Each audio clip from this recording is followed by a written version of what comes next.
Hey, what is up? It is another Mattos Minutes. I'm pretty impressed. We've done this 3 days in a row, and we're actually doing it like I said I wanted to do. So, yay. So, yesterday was 8 minutes. I'm going to try to make it a little bit faster. We're only talking about two things today. We're talking about our POE network switches. The biggest benefit of this is when you're doing a longer run to more controllers, and you also don't want to have to run power out there. You just run a POE switch.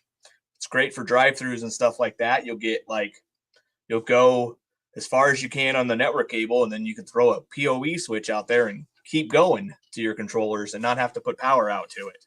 So let's take a look at it real quick. So this is how our 4-port POE switch shows up. Cool thing is, fully waterproof.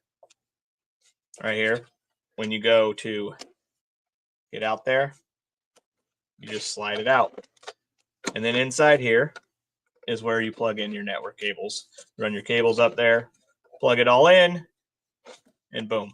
So where this gets its power is from the line in. So that's what POE is, power over internet. So Ethernet, sorry. People are going to comment that I said things wrong.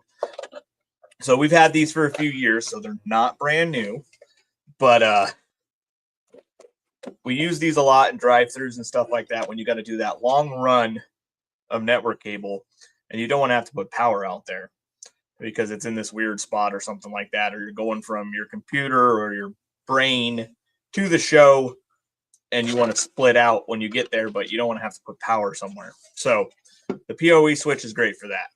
It will give you 4 outputs, so you can go out to 4 controllers. I don't recommend like going out to 4 controllers and then like daisy chaining those controllers a lot.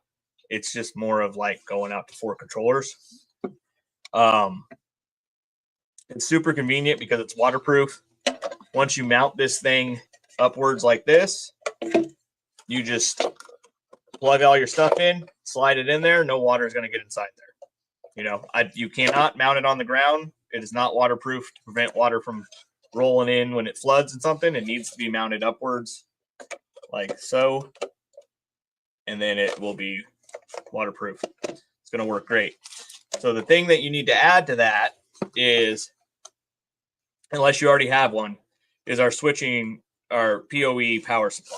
So what this does is you'll go from your computer or whatever your show player is, you'll run the network cable into here, and then you'll run the network cable out of here into here, and that will energize the Ethernet cable to have power to power this. So if you already have a POE system, you could add this in, no problem. If you need to add it, you need to get this, and that will give you this without power, you know. I actually use these in my home display, even though I don't have a long run. It's just another extension cord I don't have to worry about when I put a network switch out in my show. I also don't have to worry about in an enclosure or anything else that I used to have to do. I just throw it out there, mount it upwards, and then run my controllers out of here. So this is our Dragon 4-port POE switch and our POE power supply to provide power for this. And then you could actually go from this to another POE switch if necessary to, and the power will still go through it. So that's our POE switch. Here's our little diagram, how you go from the power supply to the POE switch to your controllers. So yeah, any questions about this or anything? If not, leave a comment there. We'll try to answer your questions later on, but this is our POE network switch. See you guys. Late.